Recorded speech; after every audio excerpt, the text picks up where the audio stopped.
We'll approve the minutes of July 8th and the 15th. I'll make a motion, we approve the minutes from July 8th and 15th as written. Second. Recording in progress. All in favor? Aye. Aye. Opposed, none. You need to adjust. I do need to adjust the agenda. Under new business, I'd like to add an item 3 for a liquor license application that we received today, so. Your citizens. Okay, we'll go on to new business. Steve Green, housing discussion. Steve approached me earlier, and he's good, he's here to talk about it a little bit.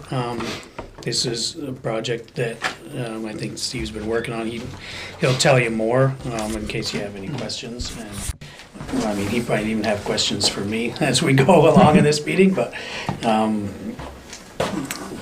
Sure.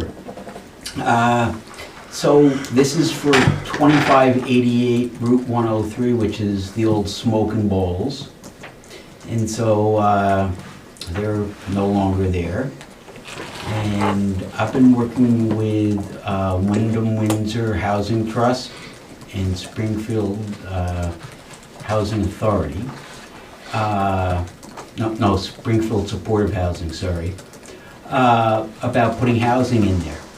There's grants that they're called VHIP, and I don't know exactly what the acronym is, but it's Vermont something.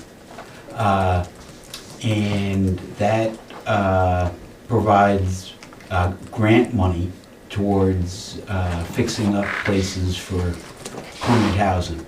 And it comes with restrictions that it has to be used to meet the HUD criteria, which is really the pricing of it. And you have to, join one of 2 programs. I'm not sure which one I'm going to be joining, but basically it guarantees it for either 5 or 10 years that you will maintain that cost structure. We're planning on doing between 6 and 8 units. That's pretty much what they're looking for. Single family, single family, 1 bedroom, really. That's basically it in a nutshell. so they look mostly 1 bedroom or 1 and 2 bedroom? Is it just 1? Right, they're asking for 1 bedroom. Yeah. I might do 1 or 2 with 2 bedrooms. That's why a little bit of variance, but in the number. If I have to ask for approval from you guys for something, I'd probably go for more. But pretty much what's going to dictate it is what the local housing area authorities are looking for. So basically, the Wyndham Windsor Housing Trust has asked Steve to get like the blessing of the board that we want to see this type of project in town, and that obviously we have no zoning, we have no problem with him doing a housing unit over the restaurant. There's also questions on the water and wastewater, which we'll figure out, because to be honest with you, with how many seat restaurant was that? You got me. I would guess 75 to 100. So, I don't know what they're permitted for. right. Well, if they went for, say, an 80 seat restaurant, usually the figure is 24 gallons. That building would already probably be covered under the allocation, because the allocation for housing is only 150 gallons per bedroom. So it'll kind of depend on if you did 1 and 2 bedrooms too. But I think you're going to be covered under that. But so we can look into that, because I haven't actually found the sheet that says what you've been allocated for that building yet. It's upstairs somewhere, and I'll find it. But it should be covered by that anyways, because it's no more than the restaurant was. So Sure. as part of that, I think we'll be okay. Have you been to the planning commission? No. They haven't met yet since we've talked about Okay, yeah, this. that would be good, because really it's technically should they should sign off on this too, so. I'm happy to do it. There is a little bit of I brought this letter that I got from the Housing Trust, because they're trying to the guy who's running this program is gonna be out for 2 months. So he's trying to get everyone's final approval so they can start to spend money. Yeah, well, Wednesday is the planning commission meeting? right? No. There won't be, it wasn't one in August, and it Oh, won't be okay. one until All September. right. I can leave this email with you, or I can read it. It's pretty short, whatever you want. I've actually shared the copy of the emails, or unless it's a new one. No, this is from today. Okay, then, yep, I don't have that one. It says, Steve, thanks for reminding me. I will need whatever the town can give in lieu of a zoning permit and the official approval from the bank. And you should be set for approval. If you can get those to me by the end of the week, that would be great. For now, an email for the town would be all right. Dave, you got a question? So I have a couple questions for you. That's using the existing building that's there? Yes. Okay. My other concern is the flood regulations for that area. It's been flooded severely in 2 storms now in the past, at least. And I wouldn't want to put people in a building like that, because they're going to have to be evacuated during a flood. Mhm. The last 2 floods had between 2 and 4 inches of water in them. I know, I can show you watermarks. I know you might not believe that, I but saw the water, and I'd say it's more like 4 feet, but outside the building. the building comes up to a slope. I've removed sheetrock in there, I've replaced insulation in there where it was wet. There was 2 to 4 inches. I can show you water lines in the back area where it was. I'm not gonna come and try to deceive you where the water was. But in any event, there's money in the budget to do flood remediation. And that, I can go into detail and tell you how that's gonna be done. But it's a pretty simple building to remediate. It needs flood doors and basically flood-proofing materials around the building. Because we did talk, just so you know, if we do a letter like this, Steve and I had already talked, and in that letter would be that it would have to conform to our flood hazard regulations, which, without knowing the actual elevation of the building, it is possible that, a lot has to be done, or even cost. If you hit the 50% substantial improvement to a building, then you have to do it no matter what, whether it's raise the building and or what it is like that. But any letter that would come from the town, if the board, or kind of gives a blessing for this project, in any letter will state that it will have to conform to our flood hazard. I agree that there's a huge, enormous need for the housing, but I just am concerned about where it's being put. Yeah. There's no upstairs? It's all? No.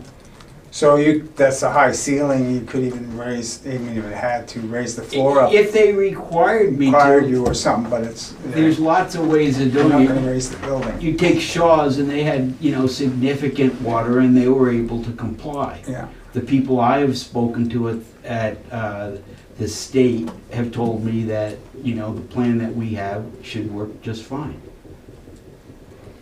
And so, I can get a flood certificate showing where it is. I'm sure I'll need it somewhere along the line for financing or something. But obviously, I'm not gonna put the kind of money into a facility like that and have the town come back and say, sorry, like a lot of people are being faced in Ludlow with, that you have to bring it up and change it. And that proposal and project will definitely have to go through the planning commission as well for any of those improvements. And I think your bigger concern would be more of like a rescue of people, not the building itself, right? Is that kind of? Well, correct, and the other thing is, I know from owning a business above there, we had to get a certificate saying we weren't in the flood area Right. to even get insurance. But Yeah, sure you've we've thought of all looked at that. the map together. mhm. It's in the flood hazard area, just not the floodway. Right. Which, brings in other, requirements.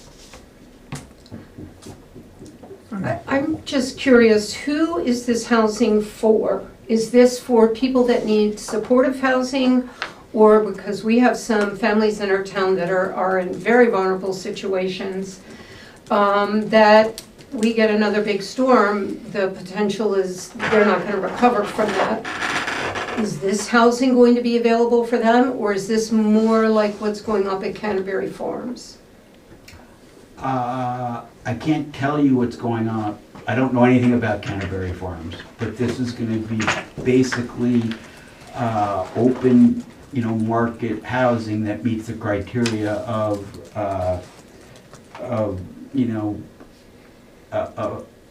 the grants. So you have to keep, the biggest thing that they're asking for is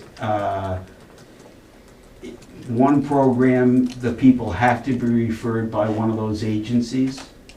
The other program, you can rent it to anybody you want as long as you meet the criteria, which is financial. So this is low-income housing, not No, this is affordable housing. affordable housing. Like behind the mill lot there, those were affordable housing and they come through that program. Well, I mean, you look at what happened, some of you, Bob, you'll remember Jackie and Joe were here begging not to do that project that they did next to Murdoch's. That's flooded terribly. First floor mechanicals, everything gone, both with Irene and with the 2023 floods. So this is a real, they're very concerned, because I've been talking to Wyndham Windsor Housing Trust too. But I really would encourage the board, we need housing, and we need housing because we know we have homeowners that are very, very vulnerable. And a one-bedroom isn't going to be sufficient for them. We need to be really stepping that up. We can't wait for another month to go by for this or that.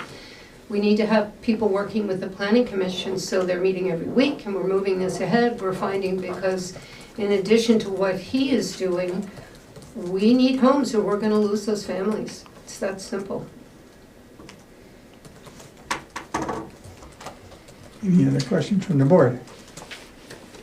What is your Well, I'll question? make a motion that we give favor or, to the project, that we support it and that it should move ahead as far as, with all the particulars. I'll second that. All in favor? All right? Opposed? Aye. One opposed. You against? Can I ask why you're opposed, or is that not allowed? Because I think there should be more information brought to us before we approve it.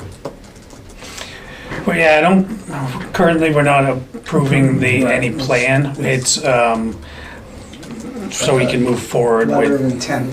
the intent for the grant. So, It's the grant deadline it's that, the grant deadline application that I'm deadline. trying to make. I don't even have finalized plans. Yeah. So all I'm looking for is a letter saying that the town would support this if it meets all the criteria. And which grant are you So applying that's- for? Is this the big one that has to be in by the same Had one?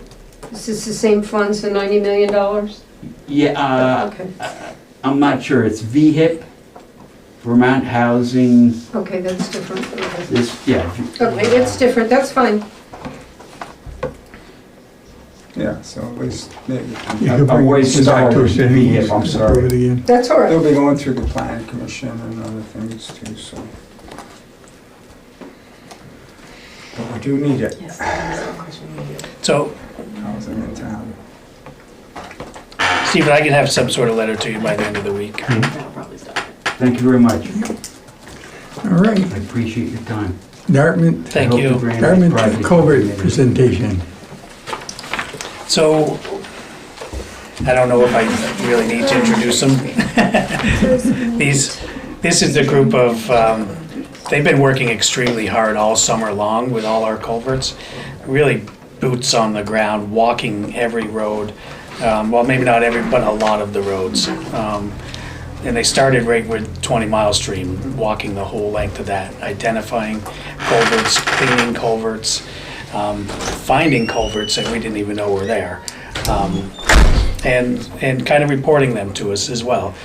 And so I've gotten reports on some of the conditions and stuff, and it's been a lot of help to us to get that information, because, you know, we don't tend to have the time to be able to walk these roads like they were able to, and so it's been a lot of help. I'll let them kind of talk for their project. Yeah, great. Well, I can just give us a brief introduction. I will say that we do have a few slides to share, and I think we have to have to. Yep, go ahead. The- We have to have permission. I just did. Permission? Oh, Okay, perfect, thank you. But yeah, I'm Dr. Sarah Kelly, and I'm one of the researchers coordinating this project. Not present online is Dr. Karis Boak, who also is leading this research project. And Karis is a lecturer at Dartmouth and also local to Springfield, and grew up in the area and invited us to get to know the Black River Action Team. So this has been a real community and student collaboration. We started in the spring with my class, Energy Justice, but we study a lot about hydropower and what's happening with our rivers. And so the Black River Action Team said, you know, we'd really like for you all to look at our culverts. And so we were like, okay, we'll try it and do that. And this has been really a co-design process. And the students have taken some great leadership on this project as well. So I will pass off to Erin to give an overview of what we've been up to. Absolutely. I have some fun things to hand around to people, so I'll just pass one way, and one the other way. And I think Zoe's also passing some stuff around a little bit here.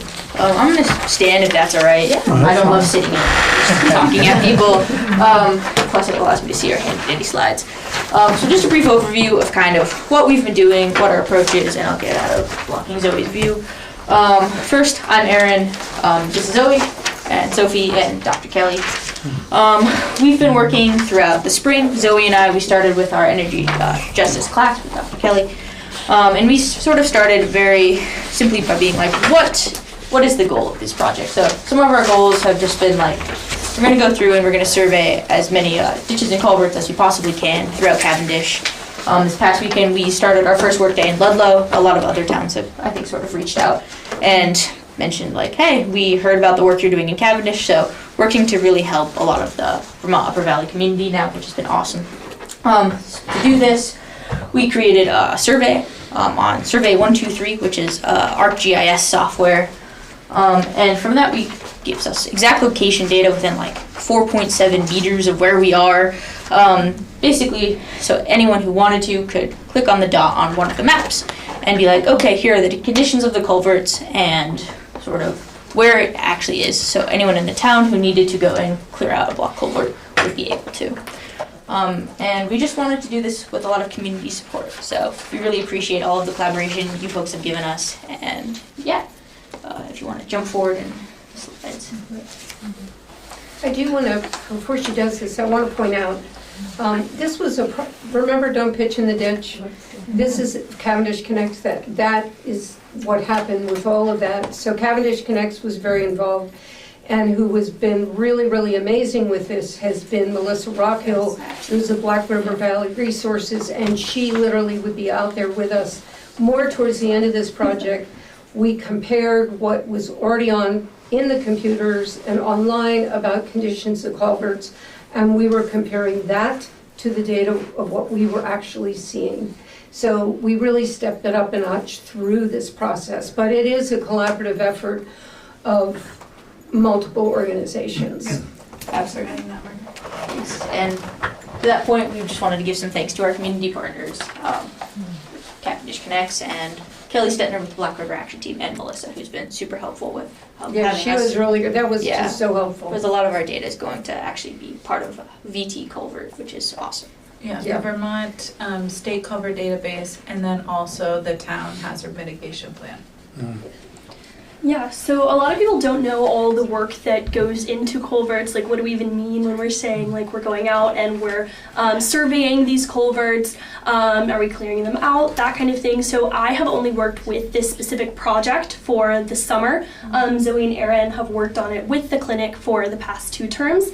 I worked on a different project, but I remember my very first time coming out and working with the Black River Action team and the Energy Justice Clinic here in Cavendish. I wasn't really sure what we were getting into, and so we did a whole bunch of different things. That one specific day, I remember we went up to this ditch, which was yes, it was very, very large. You couldn't see the end of it, and I just kept thinking, well, where's the ditch? There's not one here. And it ended up we had to completely dig out the ditch a few feet down. We had to cut down some trees. I think there was a chainsaw. Zoe went at it with one tool. I can't remember. Weed wrench. Yes.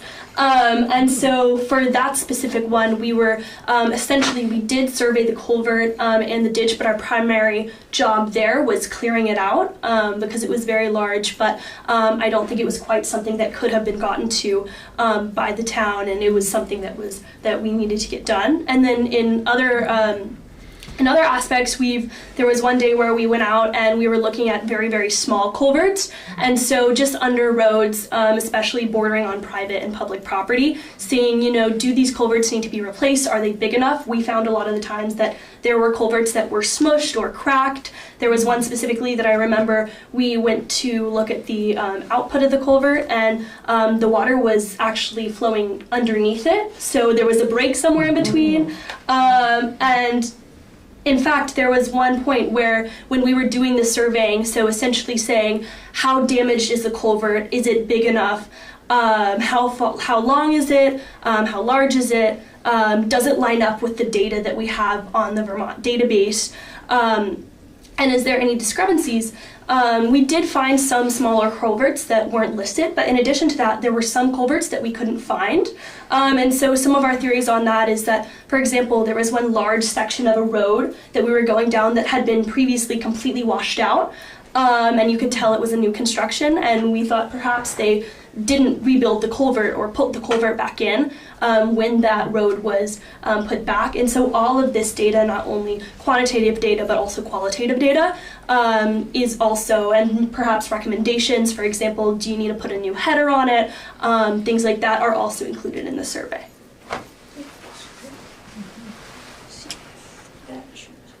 Okay.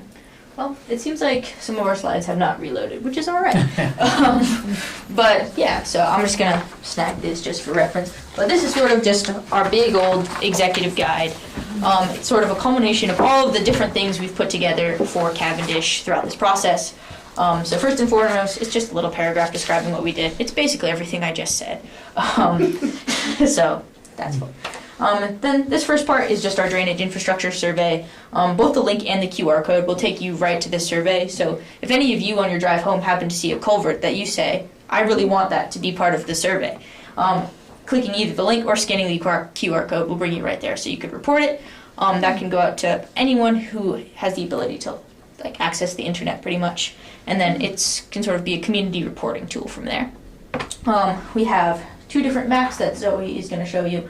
One is the PDF map, so printed out, you can sort of distribute it to whoever you'd like, and then we have an online map that we created through our ArcGIS software, where it's an interactive version, which again, I think Zoe's going to touch on a little bit later, more of how that works. Then we have the survey backend. This is a link that basically brings you to all of the data we've collected in the application for administrative purposes. If you guys need to access that, that's all of the information is really right there. And then we have made some fun little tutorials and infographics just so if people were going to use the survey, if they scan the QR code and were like, wow, I really don't know what a culvert is. Because I think we can all sort of attest to the fact that when we started at the beginning of this project and you said, so the header on that culvert is, a little bit rough shape, we would not have known what you were talking about. So just some short videos of okay, we're going to walk you through how to use the survey for a culvert, or how to use the survey for a ditch, that sort of explains all of the different parts and all of the different terminology for that. And then we have a little handy dandy data tool down at the end here, where basically if you had this back-end data from the survey, you can just download that as an Excel file, just copy that and paste it right into our data tool, and we'll do all of the different like risk calculations that Zoe's going to touch on for you. So that way, all it is sort of drag and drop, and it really just to alleviate some of the time that it would take. Because I know that that's been a big focus for us, is trying to make sure that everything is accessible as possible. And then we have just a few flyers explaining if you were to go fill out the survey and say you don't really know how to use YouTube or watch a video, the survey that's the flyer that we passed out actually, just walks you through the steps very concretely of what we would have to do with the QR code on it. And then we also wanted to make sure that people are aware of really the problem that's underneath their feet a lot of the time. Their culverts get blocked up on private property that can lead to public culverts also getting backed up or ditches also getting clogged. So different flyers on like, hey, how do you actually maintain your ditch? Don't throw your trash in it. Hey, how do you maintain your culvert? Also, don't throw your trash in it. And what people can really do to take some of those steps, especially when preparing for some of the big storms like we saw this past weekend. And then kick it over to Zoe. We're going to talk about some of the data we gathered. Yeah, so I'll hand out a little bit of some maps for you guys to peruse. I would recommend, I mean, there's so many ways to access all of this information, and they're all linked on that executive guide. So I would recommend, if you want to take a kind of more thorough look at any of the data, I'd recommend you go online and you can, Make sure I get the you know, PDFs of these. yes, Yeah, we will. I yeah. can give you a bad copy, or I'll give you a better copy later. So anyway, so that's a colored version, just colored by like the blockages. I just focused on the culverts for that particular map. But once again, you can go on one of those online maps and click on every single culvert if you wanted to see all of the different metrics that we took for any of them that you're interested in. And I mean, we're all available if you have any comments about what would be a helpful map to create for a PDF version to distribute. We're always up for suggestions, but I think that's a good starting point of just the blockages. But we also took data on what does the inlet of the culvert look like, and is there debris clogging that section, or is the header falling apart? So there's a lot more data behind the scenes rather than just the blockages. And so that's all encompassed in these spreadsheets that I also can hand out. They're a little bit scary to look at, and I don't really love printing out spreadsheets. So once again, you can see that in the Excel file that I think is a little bit more manageable. But if you guys want to peruse that, feel free. Those are pretty much all of the survey results, and they're actually kind of paired together, so you have to look at two pages next to each other. But I think personally I would just open the Excel file if you're interested in perusing the data. Right. And that also will help us update that more frequently than having to mail everyone a hard copy. So I think that's most of the data, and I'm happy to answer questions too later. Those are not updated slides. The old presentation that's back up. This is data from last spring, or this spring, which was earlier in the process. We've got some more updated graphs that I guess didn't upload here. We'll send that Yeah, over in a we can send that PDF over to in a Margot follow-up. and Rick to share with everybody. They've been collecting data on the ground every week, so we got to update a few charts, but we'll send those over updated. I do want to point out, when we started this, we were just going to have them look at the culverts and do that survey. But on the very first day we went out in May, we had this wonderful guy named Andrew, who was part of the spring program. And Andrew was telling us all how he had worked at doing culverts, ditches, and drains for the railroad. And he basically taught all the students how to handle it. So he's showing up with his truck, fully equipped. We started equipping our trucks. Myself and Melissa had tons of things in there, including size. When we found the string trimmers didn't work, we used size because the students weren't supposed to be using some of this stuff. So what they did a lot of work of clearing out block culverts. It wasn't just check, check, check. It was getting your hands dirty, digging in, and really trying to improve conditions. One of the houses that they worked on, I heard from the homeowner this evening, they said it held up beautifully. What we found is roads that were not washed out but have been impacted. So take a road like Brook Road. You remember Brook Road. you will never forget Brook Road. We found that there was a huge amount of silt. So the road held, but it may not hold the next time because these culverts had just filled. And so then we got to the point where Melissa would be there with her computer, she would have the numbers, the students are filling out their forms, and I'm texting Rick and to Fawn about what we're finding when it's really serious. So it was a huge team effort by a lot of people to make this really come together, and the students really drove the bus, I will say. I've been very impressed. They drove the bus on it. They said, we can do more, and they did. And these are all dry culverts? Were any culverts with water constantly running through them? Oh, there were, so that was, because that's maybe a little harder to clean, I mean, you know. Well, we did find some where Fawn actually came by and talked to us one day, and he assured us that one of the places that we were very concerned about, because you have box culverts on streams, and this was a place where there were trees and things that could really create flooding again if it's not taken care of. And Fawn assured us that the town crew would. Rick didn't want to put the students down there, and I agreed. Not that the students wouldn't have done it. They were extraordinarily willing. We are so lucky to have had them. I'm just thrilled. They're great. So I saw this team, and Margot too, I saw you guys in several different places working on the culverts and ditches. And the work you're doing was amazing. It's hard work. I have experience. I did that for like 40 years for a highway department. I know what you went through. Thank you. And we did a culvert survey program there in Ludlow where I worked, similar to this. You looked at every culvert and documented it and told the shape and condition and everything. So what you guys have done was hard work, and we appreciate that. Thank you for all your efforts. Yeah, and thanks for hosting us. Thanks to Margot and Cavendish Connects and Melissa and Kelly too. It's, you know, as someone who guides these types of projects, this has just been a real success project. It's been great to see the students take on leadership and form such nice relationships with the community partners, and that the data is useful always feels good. So thank you for having us. Does this program end then, after the summer? Well, we have to share, and they're gonna go to Ludlow. Well, I'm not sure how things are gonna, we did run into some glitches in Ludlow that still have to be worked out, and we still have places I would like for the students to do. So I know they're just about finished their semester, but the fall is coming, and we would certainly welcome them back here in town to finish up some of the areas we had wanted to do. The other thing is, there has been discussion about whether or not we will take a crew from Cavendish up, because so many towns came to our aid, and take a crew along with the Dartmouth students to go up north and help where it's really needed in September to give back. Because if it hadn't been for some of the help we received, and we all know that, we would have had a lot more trouble. And I also know that if something really happened in town, I can call Sarah and Karis, and if there's students available, they'll help us if we need it. So let's hope that's not the case. Yes, and we do hope to be here between Cavendish and Ludlow in the fall.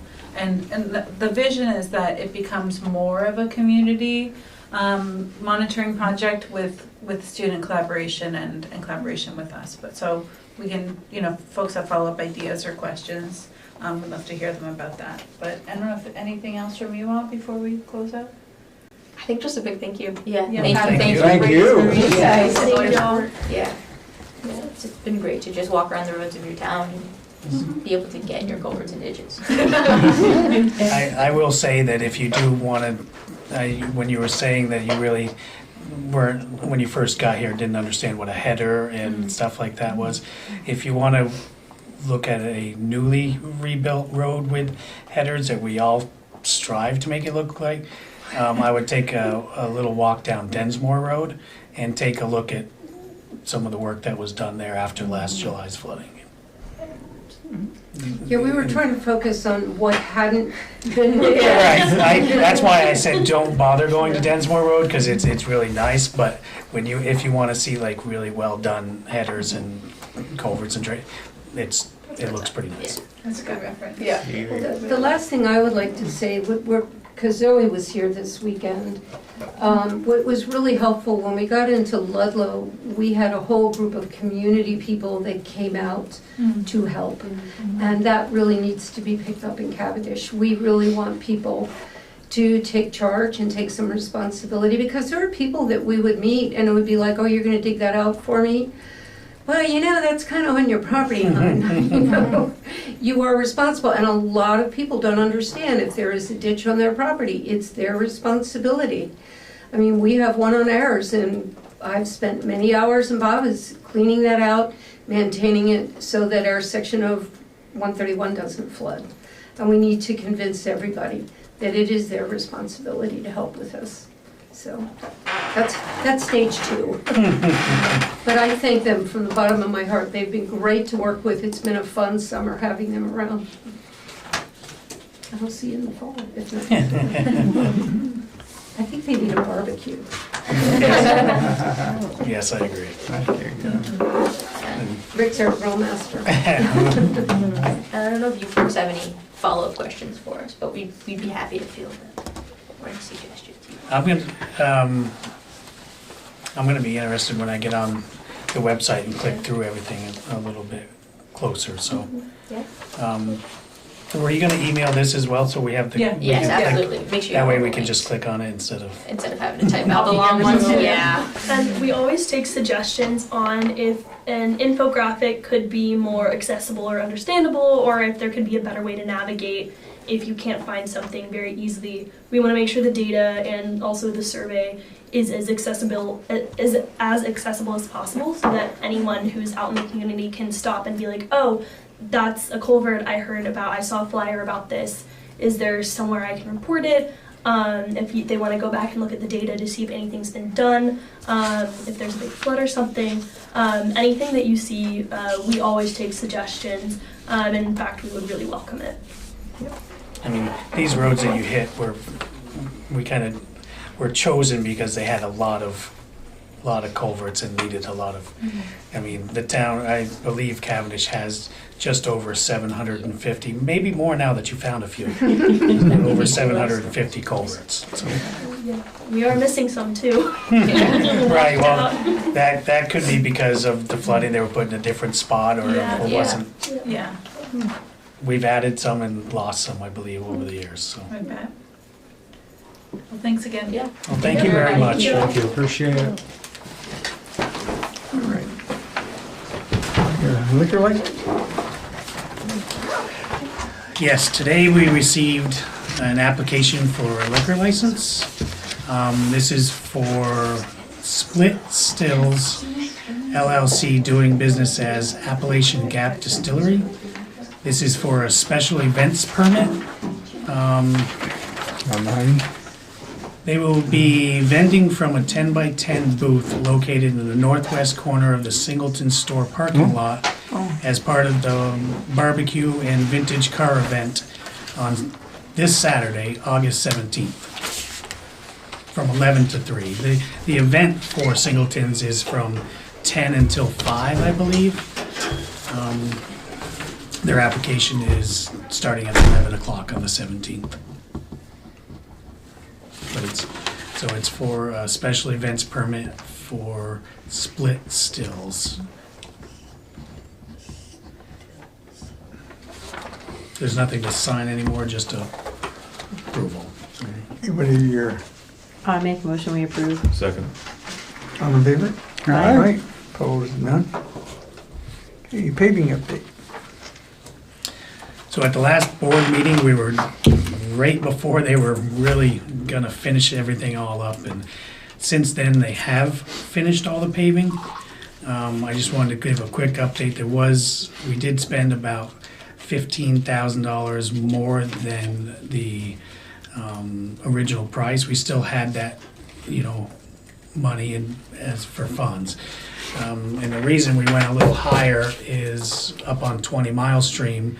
Once that was taken down, the base, it needed a new base on there before they could put the wear service down. It was in even worse shape than we thought, and we knew it was in pretty bad shape.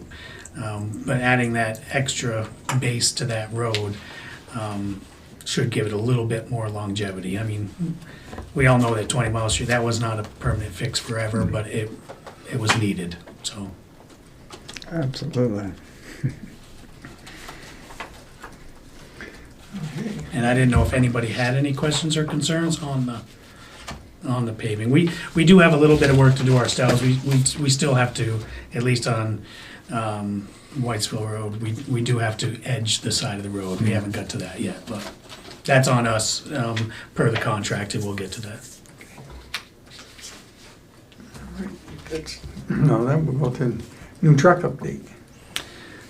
So at the last meeting, we did approve going for this truck and working towards the best deal that we can get. We ended up going through pre-tax or tax exempt leasing. It would be a 5-year lease at 6.49%. I did contact some local banks, and after a couple days, they got back to me and said there's a lot of paperwork to do and they don't believe they're gonna beat that, so they didn't go any further with it. I did have this signed and drawn up that we will make the first payment at delivery and then a yearly payment on August 1st for the next 4 years. There is paperwork to sign for this on that lease. I believe there should be a motion to say that the board agrees with the need of the truck and the terms with tax exempt lease, if you so desire. What is your pleasure? Make a motion that we accept the terms of the lease and the interest rates and this new truck. I'll second that. All in favor?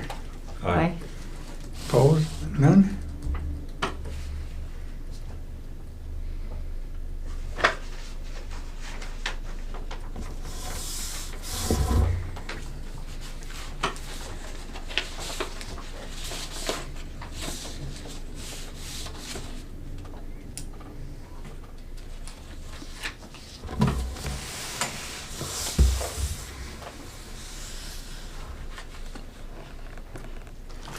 Touch that. I gotta sign.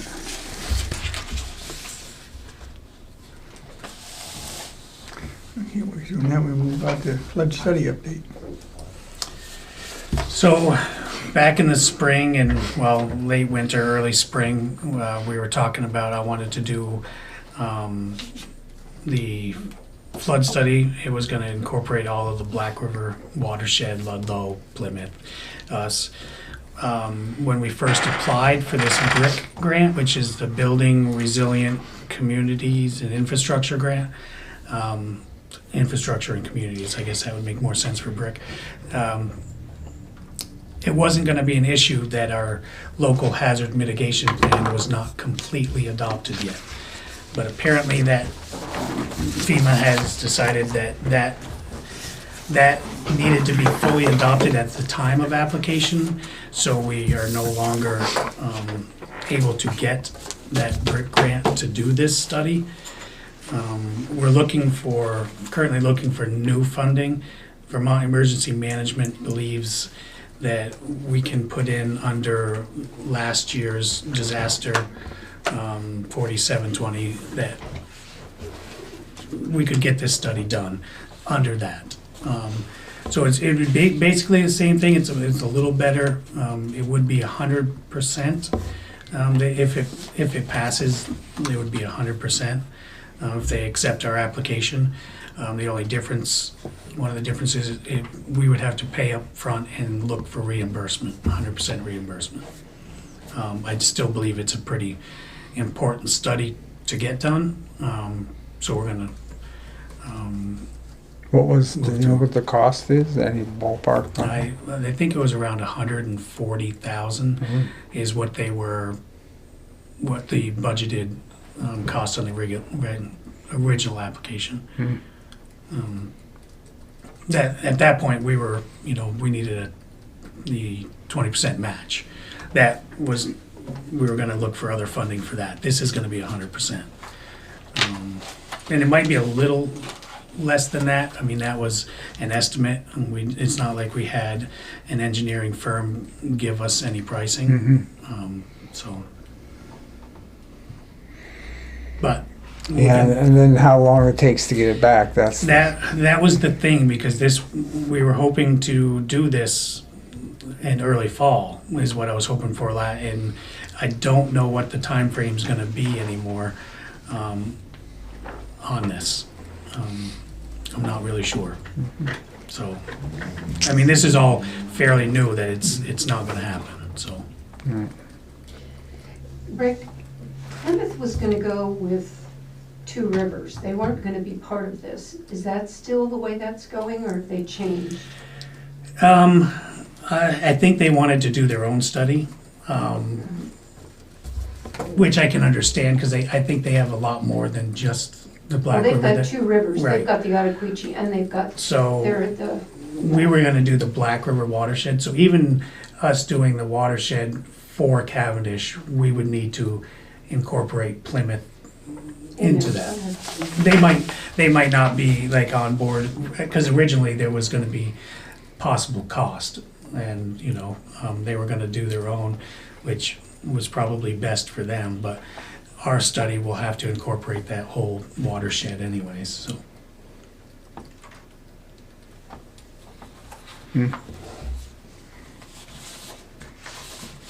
Any other questions?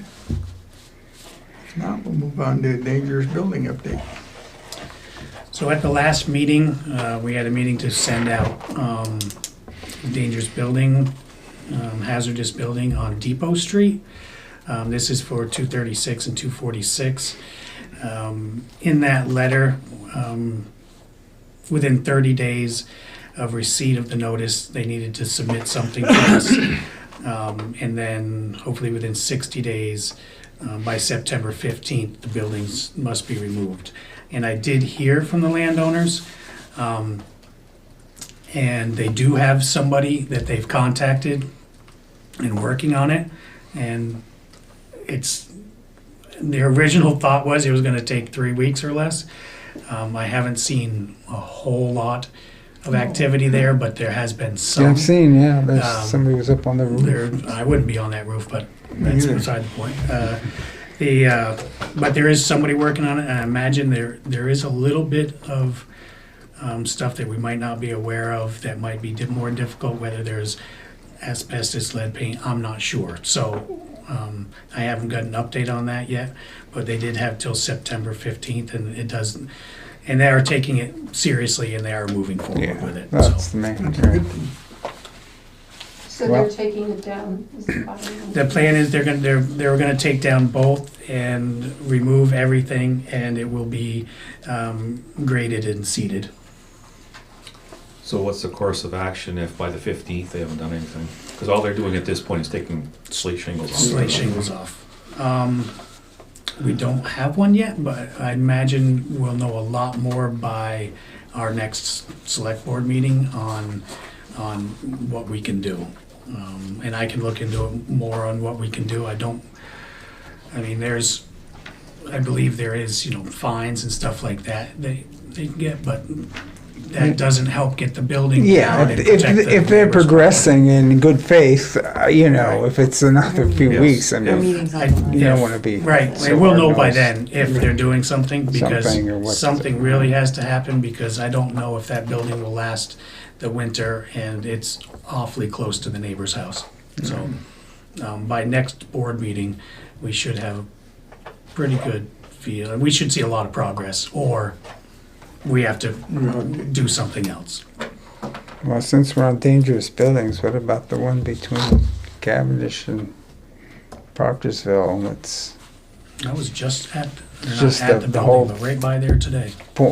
front porch collapsed, and that's, I mean, if anybody got up in there, that's pretty dangerous We can too. I easily, don't we know. can easily do that. I mean, the biggest rush on this last one was just because of neighboring property being Yeah. in danger.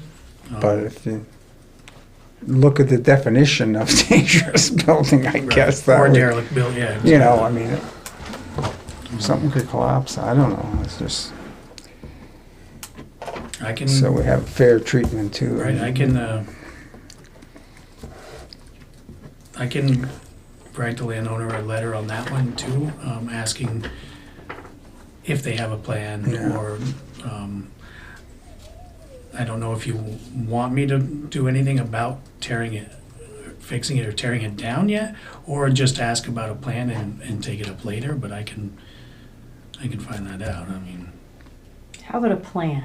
Let's Yeah, start at at the least the beginning. start. What, what building is this? The one right on the sharp turn. That's going to. It sits up off the road a little Yeah, bit. it used to, Speedy used to live up behind there, Right. and Oh, I would think it was Stubelics, and then It is still Stubelic. it is still Stubelics, Yeah. okay, then, Okay. they'll- yeah. the one that's been abandoned for years? Yeah, yeah. God, Yeah, Yeah, it was actually a historic house at one time, but it wasn't, just, yeah. if Speedy hadn't been. Then the living porch behind there. collapsed, now the house looks like it's about to collapse, so if, you're It's just nothing- concerned about if, kids Do we go know what around the house playing in it number or is? something, It is it's a little, 1338. I just had it because I needed to look something else up. Well, and that's Main Street, right? Yeah. Yeah. That would be 1323. Oh, yeah, I believe that's 1323. If you have the E911, you should have the address of the homeowner. Yeah, we have. yeah, that's a, fire.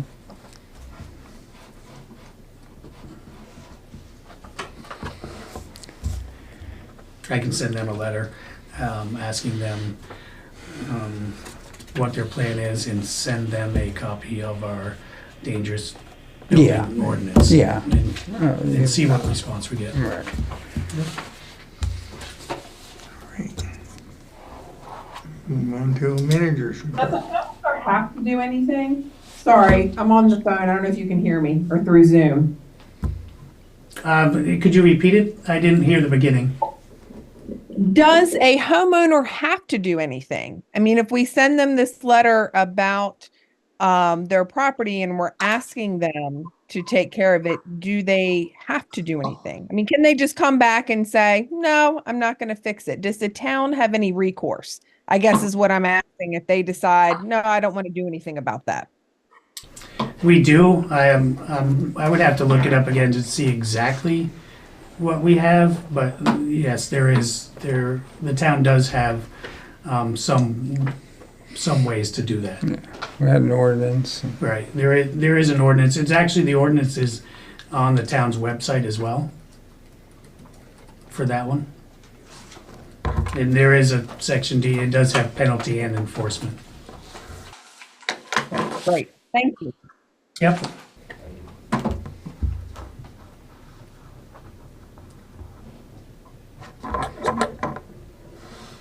All right, we're moving on to managers report. Just a broken record update. We're still working with FEMA. This is,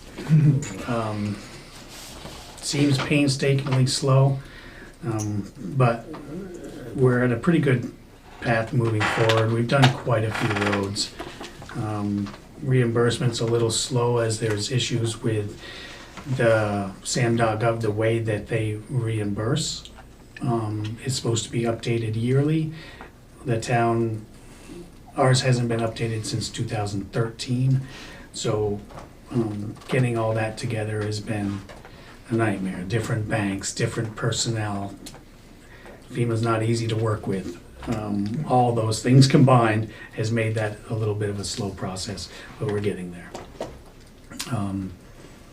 I also want to say I've talked with a surveyor about the new road behind Murdoch's, and he has a time frame of mid-September to late September that he can be there to mark out that road. And after he does that, we'll know and be able to put the material down to make it into a new road. I gave him the okay that that time frame will work for us. Surveyors are busy as everybody else, and they're tough to find.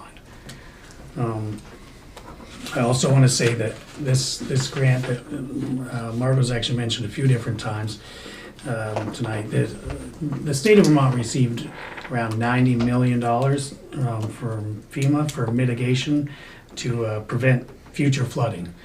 They're looking for larger projects.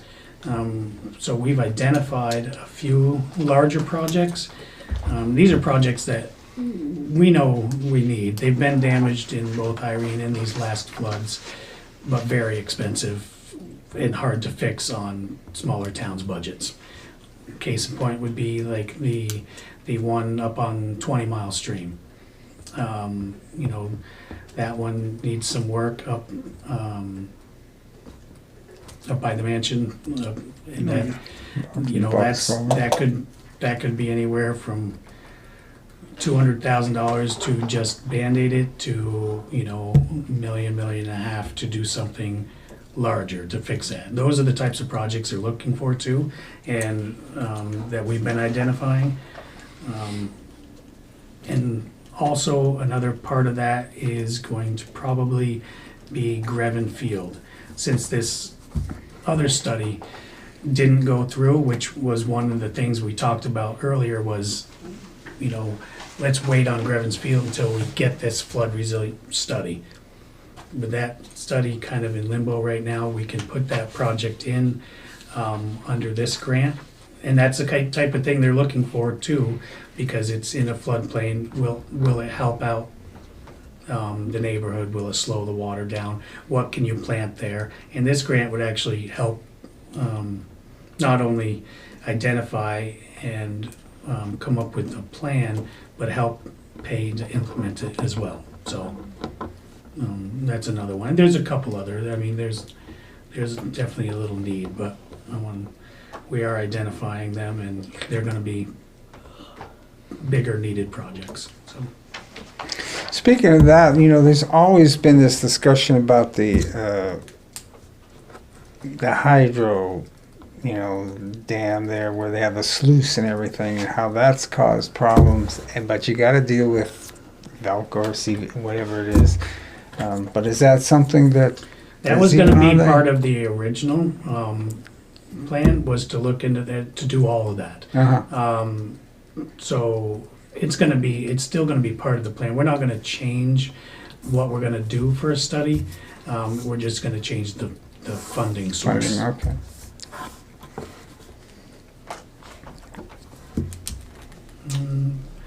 That was it for me.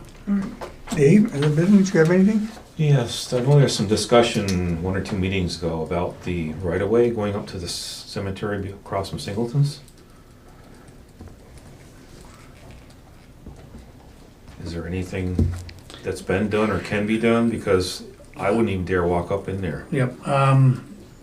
We did have that discussion. I have not sent that letter. I need to start by sending the landowner a letter saying that, you know, that there is a right of way and it needs to be kept clear. I need to send that letter. I have not sent it yet, but I will.